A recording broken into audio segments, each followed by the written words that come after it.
Hey, Christy, how are you? Well, how you doing? Good, thanks. I got your book today. I read the first two chapters and I used it. I had my very first adult um, speaking gig on Sunday, and Okay. so I used your model for the word success. Fantastic. And it like they loved it, so it was really cool. So I'm very grateful for that. Thank you so Oh, much. that's really the idea. The idea is how can you empower a word that, well, success, whatever. Success is what? When they boom, got whatever letters, 6 letters, 7 letters, and now you have a new meaning for success. So, for my perspective, kind of as a kid, I started to think about, my years as a, 6, 7, 8, probably up to 16, 17. Hmm. And there were two aspects of my life that I just was in love with and passionate about and just went for without any hesitation whatsoever. Hmm. One was music.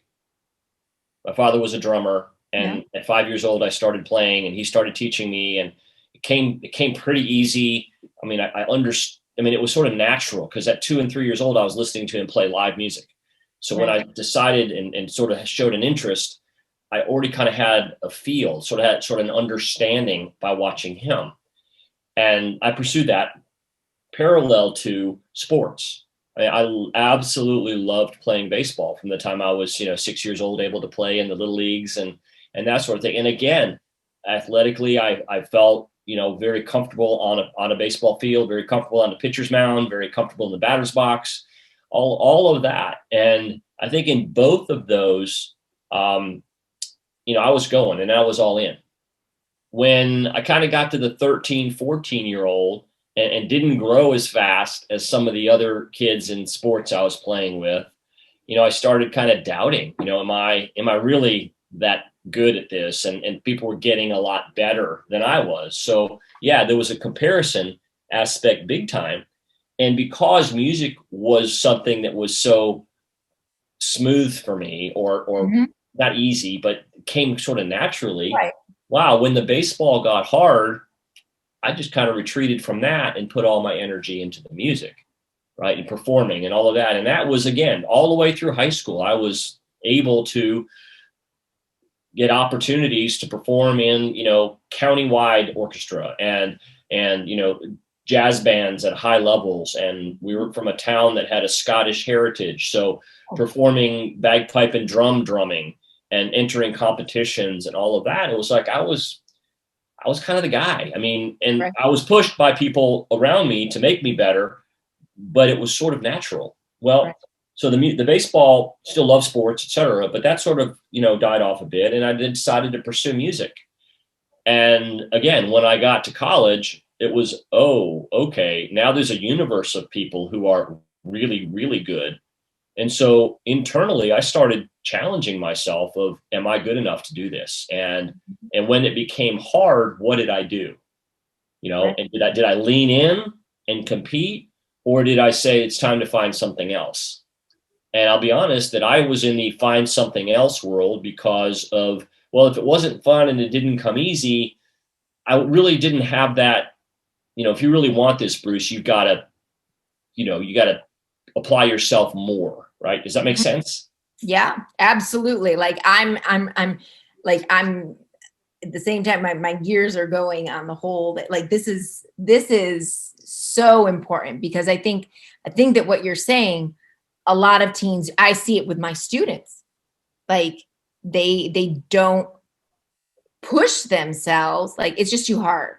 Like I Mhm. just don't, and I see that a lot. So I'm Yeah. really So what glad do you're we talking see? about We see the phenomenal musician or the phenomenal athlete, and we think that they didn't work hard for it because we may not see that, this. Right. right? But if you go back and watch the practices of Hmm. athletes who've reached that level, they are really pushing themselves and working hard to develop beyond maybe where once their skill takes them to a certain level, Hmm. that often isn't enough to Right. sustain it, right? So as I was growing up, it wasn't the situation that you might have in other chapters of your book, which is parents say you're never going to amount to anything, or Right. parents saying you were a mistake, or parents saying, how come you can't be as good as that person? I didn't have that. So I wasn't fighting against to prove that to anyone. As I was getting older and getting a little bit more mature and reaching more challenging situations. So because I didn't have that growing up, I learned at the time when it became very, very difficult how I was going to react. And a lot of times it was saying, I'm done. Right. And so I've learned a lot from that as I've matured into an adult, into professional career, into speaking up for myself, into going for something that I really want that I may not know how to do yet. I Mm-hmm. kind of had to learn that. Right. And as I learned that and became a father, it became very important for me to help my daughters understand that you can say, yes, I can, when you don't know how, or Right. if it gets hard, or if the struggle becomes harder than you think the reward's going to be. But I didn't grow up with that as part of my nature of just, I remember my dad saying about baseball, I said, Dad, I think I want to quit. And he said, well, his phrase was, if you don't think you can cut the mustard, then that's fine. I didn't know really what that meant. But if Right. you don't think you're, cut out to do the work, then, he didn't, jump on top of the table and say, you're a Pulver. And we don't, he was a little Right. bit more passive on that, which, hindsight as a dad now of older children of 24 or 23 and 20, I would say that I wish he'd have been harder and Mm-hmm. pushed me harder, but you can't wish back. Right. But so how have I taken that? So in work, in professional career, in working on my golf game, in becoming a tennis player, I've sort of realized later on that the hard stuff is really what we need to seek to do. We Mm-hmm. need to seek hard things because the easy stuff's already been done. Right. And if we lean in and say, I want to do something that's hard and can learn that, then hard things become easier to do because Mm-hmm. we start developing that. And I would recommend and advise, if I were to go through this one more time, which I don't have the opportunity to do, but in life, I would say the earlier we can embrace things that are hard to do, the better we will become at facing challenges and obstacles. I've Mm-hmm. learned it later in life. It didn't set me back or cause catastrophic consequences, except, and I don't wish I had, practiced more in the practice room for music, or don't wish I'd have, kept on with the baseball, because I don't regret anything in my life because they've all taught me who I am. Right. So from that perspective, I think often we judge, like we Mm-hmm. look at how someone else might be appearing and either use it, unfortunately, to build ourselves up and Mm-hmm. say, oh, I'm in much better shape than that person, or I look so much better, or I sing better, but Right. what's that measuring? Is that measuring your potential, or is it measuring where you are now Mm-hmm. to something else and making the work maybe avoidable because, hey, I'm the best of, maybe not the best, right? I'm the best of what's Right. around me. And the reverse of that is true as well. If you see someone who's really excelling at something, there's a couple ways to look at that, right? There's the judgment that, oh, I'm not good enough, or that person has privilege that I don't, Mm-hmm. or they got the private lessons and I didn't. Or you can say, I want to aspire to be the best I can be, Mm-hmm. which is not the same as anyone else. Right. And so there's something in my book that I'd like to refer to. So that one of my chapters in above the chatter, Our Words Matter, is called Unique. It's chapter number 9. And I spelled unique, YOUNIQUE. And then the subtitle of the chapter is Thank God No One Is Like You. Mm-hmm. And so I'm going to just read the first part and then I'll read the word unique. The concept of the popularity contest is hard to eliminate, especially in the fast-paced images everything world of today. So I encourage you, please take pause and know that God created every person with their unique gifts.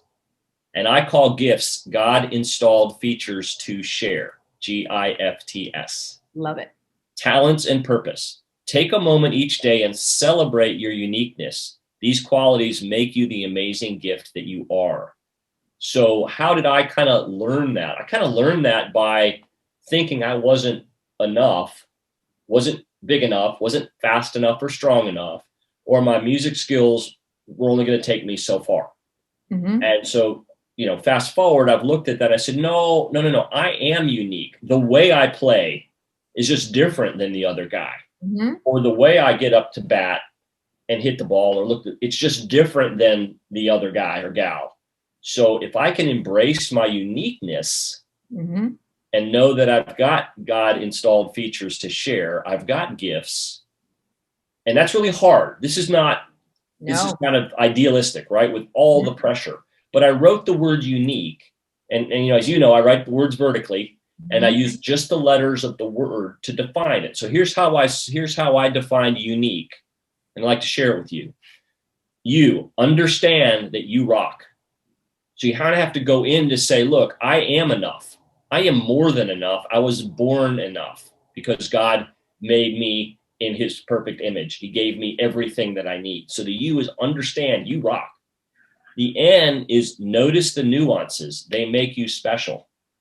You're not 6 feet tall. You might be, 5'10", or you might want blue eyes, but you got brown eyes, or you may have blonde hair, but you want brown hair. Just notice that those nuances are what make you so special. And that's something that takes, I think, love from outside and takes love from inside. Mm-hmm. Sometimes we don't have love from the outside.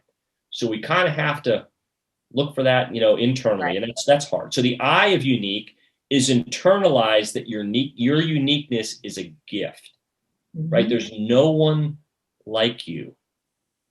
And that's good. It's not bad, and it's not comparatively speaking, oh my gosh, I wish I was something else. And that's hard sometimes. It's hard with the peer pressure, right? It's hard with, growth spurts. It's hard with grades. It's hard with, can you get up and speak in front of someone? Maybe yes, maybe no, and you feel bad that you can't. Or, don't, my point being there is your uniqueness is a gift. Right. Okay, then the Q is quick, high five yourself. Which I mean by that is encourage yourself and give yourself a celebration. Yeah. So that part of your high-fiving yourself just means celebrate yourself a little bit internally, especially. Okay. So the U in unique is you are amazing. Deal with it. So the letter U, you are amazing. Just understand, and this is something that we've really worked with our daughters on, is always be confident on the inside and humble on the outside. So you are amazing. Just remember that and just make sure that you just deal with that. Just, yes, there's going to be times you don't feel that way. There's going to be times it's a letdown, but if you don't quit, you cannot lose. Right. It's impossible. Okay. Right. So that's the U. And the E, the last letter in unique is E, embrace the difference. The only thing that we all have in common is that we're different.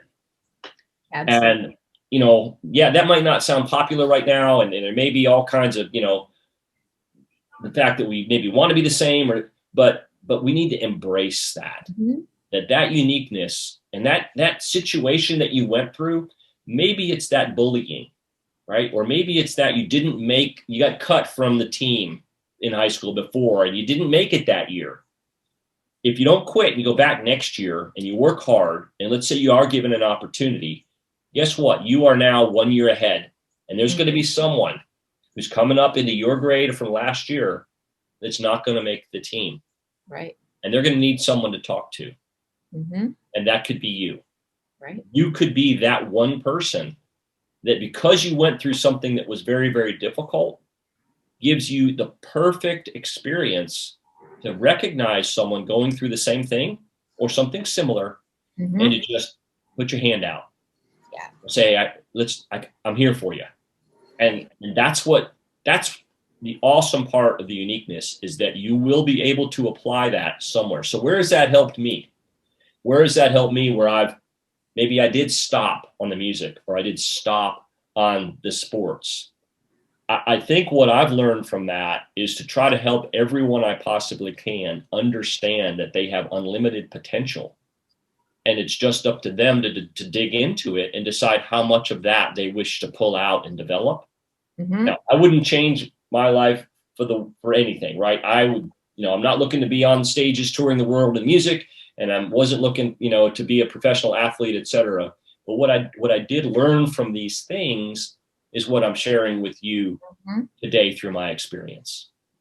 Is that, yeah, I mean, we've all done that at some point. I mean, even in the back of my mind, sometimes I think to myself, what am I doing? Like, there's 10,000, there's people better than me, or they have the same idea, or somebody already's done that.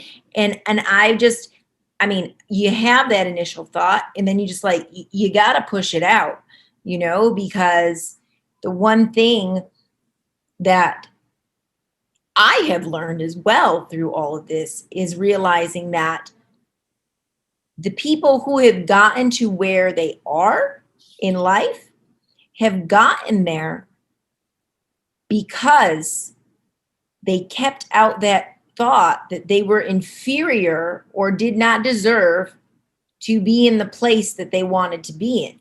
Right.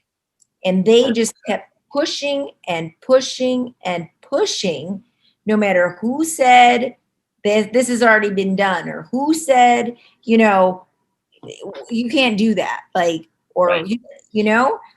And so I think that is so important, because like you said, at your age, a lot of times when you were younger, a lot of times parents now, are all about, well, if they don't want to, well, the question is, why don't they want to, right? Mm-hmm. Do they not want to be, like you said, because it's too hard? Or do they not want to because they have something else that they really love to do more than that, or whatever the reason might be? Yep. And I think that they're protecting their feelings, which is true to a point, by not making them feel uncomfortable, or making them feel like they can't do something for a little while. So like you said, you keep on going, through your teen years, doing things that you can do, that come easier to you, and not being challenged, Mm-hmm. or pushing yourself to be challenged. Right. And when you notice, and there's this one story that's a perfect story, that his name is Jonte Hall. He also is a former Harlem Globetrotter. He's 5'2", and he always wanted to play basketball. Always. Everyone always told him, you're not going to be a basketball player. You're not. I mean, he got his aunt in high school to write letters to colleges, and he's like, let me see. Okay, so I can't remember who the basketball player was, but the shortest basketball player in the NBA at the time was 5'5". So you would say his name was Spud Webb. Okay, so you say he was 5'5" at least. Now he's 5 foot at this time, and he's on the he's on the high school basketball team, and he just said, okay, nobody came to see him, nobody. Then he got into community college, and he started going to community college. He was playing in community college, and his mom got diagnosed with MS. So he had to leave school and take care of his mom because she wasn't well. And so he became a janitor. And he's like, but I was the best janitor. I cleaned those toilets like nobody. I did my job like nobody. I've always taken pride in doing whatever I did. I did to the best of my ability because it was my reputation behind it. Right. And now this from he's what, 18, 19 years old this time. At 25, he sat down with his mom one day and he said, Mom, I really still want to play basketball. Like, this fire was still inside of him. And she's just like, well, honey, if you still think you want to, do it. So he wrote letters to different places and didn't get anything. And then the Washington Generals, the Washington Generals. I think. Okay. And so he went and he tried out for them and he got it. And so he ended up becoming a Harlem Globetrotter at 25 years old or 26 years old after he went into the Washington team. And he fulfilled his dream. His dream. At 25 or 26. A couple things to add to that, if I might. Number one is if folks aren't telling you no, or folks aren't criticizing you, no, let me put it this way. If folks are telling you no, and folks are criticizing you, and folks are telling you, why are you doing that? Understand that you're doing something right. I love that. That is, and so, you're talking to this guy who half this conversation might have been, but Bruce kind of quit his stuff, right?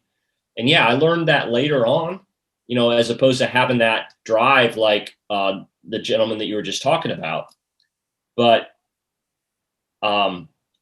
it took me a while. I was the guy that when he got called on in school, my throat would lump up and my eyes would tear up because I didn't want to be asked in class for the risk of being wrong, right? That was sort of the Bruce, right? Mm-hmm. And so I'll never forget, I had this opportunity to step into a sales position. So fast forward into career things now, right? Jobs and that real world thing where mom and dad aren't there and you can't necessarily go the other way because you're kind of in, right? Well, I had this opportunity to go into sales. And I think my first 6 months or so weren't the greatest, right? And so I got called in by the VP of sales, and he said, well, what's going on? I said, well, I want to be in sales in this company. I know I can do it. He said, well, Bruce, if you want to be in sales, it's not going to be with this company. So I took that and I went, okay, kind of had to swallow that for a moment. And fast forward a couple of years where I kind of retooled myself, kind of figured some other things out, and earned Rookie of the Year, Sales Executive of the Year, Rookie of the Year and Sales Executive of the Year in 2 different positions within the same company. There's this incremental confidence. So I want to make sure that as we talk about, never giving up and all this kind of stuff, that I believe from my experience, there are still going to be those conversations in your mind that say, should I really keep going? Absolutely. And so when you look at that person who it sounds like they were down and out and down on their luck and they refused to quit and all this kind of stuff, and then they became this rock star person at whatever they do. I love that journey and I love that story, but I also love to dive into it and say, at what point were you ready to quit? Because I think along those journeys for folks that, are, challenging themselves or, they may be heading into their senior year in high school and aren't sure where they're going, or, even middle school to high school, or they're an upperclassman, that I want to make sure that what's on the outside is all we see of someone else. We never see the inside ever, like what the demons they were fighting, or the desire to quit, or how many times did they, not get called into the team, onto the court when they were so ready. And they went home and they talked to their parents and said, doggone it, I'm not even getting a chance. I want to just walk away from this thing. And that's okay, because those are real emotions. Right. So I never want anyone to think in this kind of conversation that you find a path and it's the easy way through, right? It's usually the easy way out is to stop. And, as an older, guy now and been through several laps around the track, one of the favorite lines, or not lines, but pieces of advice that I heard someone give me when I asked them what was the biggest advice that they ever got, it was a guy who said in middle school, there was an activity that he wanted to play in. And it was basketball, also kind of on the basketball theme here. And he didn't start growing. So he was shorter, and, he wasn't getting the playing time he wanted, all those kinds of things. And he went up to the coach and he said, I just don't know what to do because I'm not sure I'm cut out for this. Right. And the coach said to him, and now this guy is 65 years old, and he told me this story last week. He still remembers it. So it's 50 years ago when he was told this. His coach said, James, it's always too early to quit. Love it. I wish I'd have heard that, but I don't regret anything because now I see it from a different angle. I still love music and I still play and I still love baseball and I love watching games and playing catch. And I mean, but if I'd have tried to pick those, I know that there probably wasn't the talent or the real drive, like you're talking about, the Harlem Globetrotter basketball player or the scientist who just wants that chemistry set, in middle school. So I'm not regretting any of it. I think I'm bringing now more of my experience to the conversation. And I'm going to go real quick to something. It's one of my favorite phrases. You'll need the towel, never throw it in. What I mean by that is, why will you need the towel? Because it's going to require sweat. Mm-hmm. Going to get a little bit dirty, Mm-hmm. maybe a little bit muddy, maybe a little bit bloody. So never throw it in. Always have that towel with you. And there's that sign, right, in boxing. You throw in the towel, that means we're over. But you're done. Yeah, that's just one that hit me. And here's what I've found. I have found that you never know the impact that you make until later, and even sometimes you never know.